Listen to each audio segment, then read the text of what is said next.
Béatrice Rulle reçoit ce matin Fabienne Fischer, conseillère d'État chargée de l'économie, de retour du Forum économique mondial. Bonjour Fabienne Fischer. Bonjour Béatrice Rulle. Merci d'être sur Radio Lac ce matin. Avant de vous entendre précisément sur le WEF, un mot tout de même sur ce cas de variole du singe qui a été détecté à Genève. La question, elle est simple. Est-ce qu'il faut s'inquiéter ?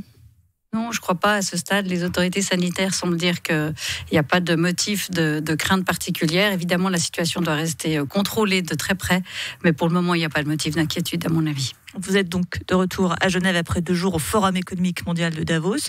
Au WEF, il y a donc Volodymyr Zelensky, John Kerry, Olaf Scholz et Fabienne Fischer. C'est ça. Et pas seulement, 2500 participants, un nombre très impressionnant d'entreprises, d'organisations internationales, d'ONG, de représentants d'État, de gouvernement. Vraiment, il y a de quoi faire de très belles rencontres et surtout d'avoir une ambiance de travail absolument extraordinaire. C'est ce que je voulais vous dire, blague à part, à quoi est-ce que ça sert une conseillère d'État genevoise, chargée de l'économie certes, mais d'être à ce Forum économique mondial ? Oui, alors je suis chargée de l'économie et de l'emploi, il ne faut pas l'oublier parce que les deux vont de pair évidemment. La raison pour laquelle j'étais à Davos, c'est simplement que je pense que c'est exactement la place d'une ministre de l'économie et de l'emploi. C'est le lieu où on échange autour des grands enjeux qui attendent les économies mondiales et au-delà des économies mondiales, bien sûr, la population mondiale. Et puis sans surprise, cette année, les grands enjeux, c'est le climat, c'est la sortie des énergies fossiles, c'est la paix, c'est toutes ces questions qui sont des questions immédiates que l'humanité doit résoudre. Et très clairement, la question principale, c'est comment est-ce qu'on sort vite des énergies fossiles, comment est-ce qu'on opère ce tournant vers la transition pour les entrepreneurs qui étaient présents, qu'ils soient genevois ou que ce soit des grands groupes internationaux, c'est la question du moment. Alors là, vous évoquez la transition écologique, mais c'est vrai que dans l'esprit de chacun, Davos, c'est quand même le symbole du capitalisme, de la mondialisation, de ces excès que vous dénoncez, avec même des personnes qui osent manger de la viande, contrairement à ce que vous préconise votre parti. Bref, est-ce que c'est pas tout de même une visite en contradiction profonde avec vos convictions d'élu écologiste ? Non, je crois qu'avec ma responsabilité de conseillère d'État, c'est extrêmement important d'avoir été... On fait fi de ses convictions quand on est conseillère d'État ? Pas du tout, on fait les deux à la fois. Je vous donnerai un exemple pour l'anecdote, et parce que vous avez évoqué le sujet. Dans la tente, il y avait un espace qui était consacré aux objectifs du développement durable de l'ONU, qui était animé notamment par André Hoffman, qui est très engagé sur ces questions. Eh bien, chaque fois que j'ai mangé là-bas, les repas étaient entièrement végétariens. Et ce n'était pas à ma demande, c'était ce qui était servi à tous les invités. Donc il y a vraiment une prise de conscience du monde entier autour des enjeux économiques sur la sortie des énergies fossiles, sur quelles alternatives. Est-ce qu'en développant des alternatives technologiques, on ne risque pas de se mettre de nouveau dans une situation de dépendance vis-à-vis de lieux dans le monde qui détiennent ces matières premières. Et j'ai eu l'occasion de dire à plusieurs reprises dans des forums, dans des panels, qu'à Genève, le Conseil d'État est pour sa part convaincu qu'il faut commencer par des réductions de consommation d'énergie. Le peuple genevois l'a suivi là-dessus, par exemple avec la votation au mois de février sur les réseaux thermiques et l'utilisation de l'eau du lac comme énergie pour remplacer le chauffage au fioul, par exemple.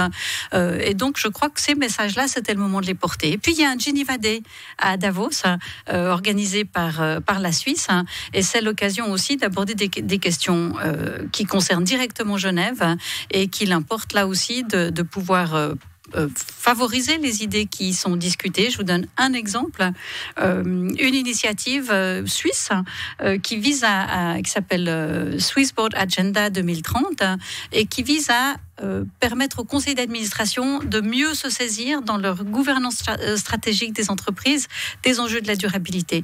Et pour moi, avec les programmes de soutien à la transition que je défends à Genève pour les entreprises, si les conseils d'administration des entreprises sont conscients et ont des objectifs en matière de sortie des énergies fossiles, de circularité, de relocaliser l'économie, eh bien clairement, ce sera un appui pour réaliser mes programmes. On aura noté que vous avez beaucoup amélioré votre anglais pendant votre séjour à Davos. Vous parliez des Genevois, on y vient, on a un contexte économique particulièrement instable, cette stagflation, mélange d'inflation et de stagnation économique sur un Maintenant, le prix de l'essence a augmenté de 25%. Le prix du mazout de 75. Le pain, l'huile, les pâtes, tout coûte plus cher.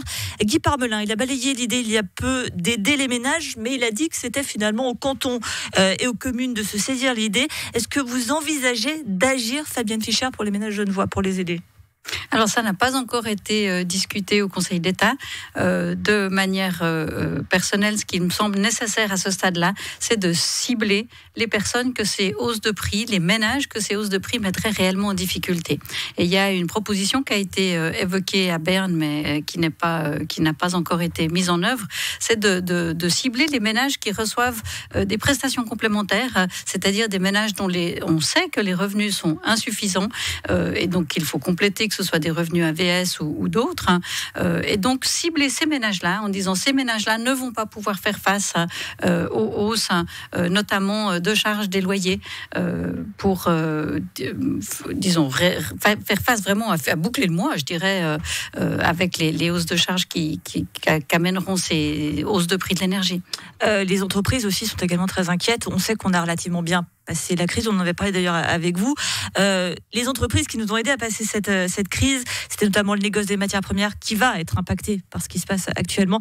Elles aussi sont peut-être en attente d'une annonce de votre part. Qu'est-ce qu'on va faire pour les aider, pour soutenir notre économie ? Alors, j'ai déjà eu l'occasion avec Monsieur Hodgers et puis les SIG et aussi l'Union des associations patronales genevoises de lancer un appel à toutes les entreprises pour qu'elles se mettent maintenant à la réduction de leur consommation énergétique et puis en rappelant les programmes qui sont renforcés. Pour les plus grosses entreprises de négoce de matières premières, c'est pas leur réduction de coûts, c'est leur activité qui est complètement impactée. D'accord, j'ai cru que vous parliez des entreprises genevoises. Les entreprises qui font le commerce de matières premières, j'ai eu l'occasion de les rencontrer lors de mon voyage dans le nord de l'Europe avec une délégation économique. J'ai pu constater qu'elles sont déjà complètement engagées dans la recherche de ressources énergétiques non fossiles, que ce soit l'hydrogène, que ce soit d'autres sources d'énergie. Et aujourd'hui, bien sûr, elles doivent et elles sont déjà en train de chercher des solutions à ces questions-là. Et puis, bien sûr, elles ont besoin de paix. Finalement, qu'on sorte de cette situation de guerre pour que les flux énergétiques, les flux d'approvisionnement matériel aussi, on parle beaucoup des grains, puissent avoir lieu. J'ai eu aussi l'occasion à Davos de rencontrer une ministre déléguée égyptienne qui parlait des difficultés d'approvisionnement alimentaire pour l'Égypte. Des solutions nouvelles sont en train d'être élaborées, mais tout ça, c'est des questions qui sont évidemment d'une actualité très, très puissante. Merci beaucoup, Fabienne Fischer, conseillère d'État chargée de l'économie. Juste une question, vous mangez plutôt de viande ? Moi, ça fait des années que je mange très peu de viande. Je me sens vraiment très à l'aise avec ces questions-là. Et je pense que c'est de la responsabilité de chacun de faire son chemin sur cette question-là. Je vais donc ranger mon bon steak. Dommage. Merci à vous.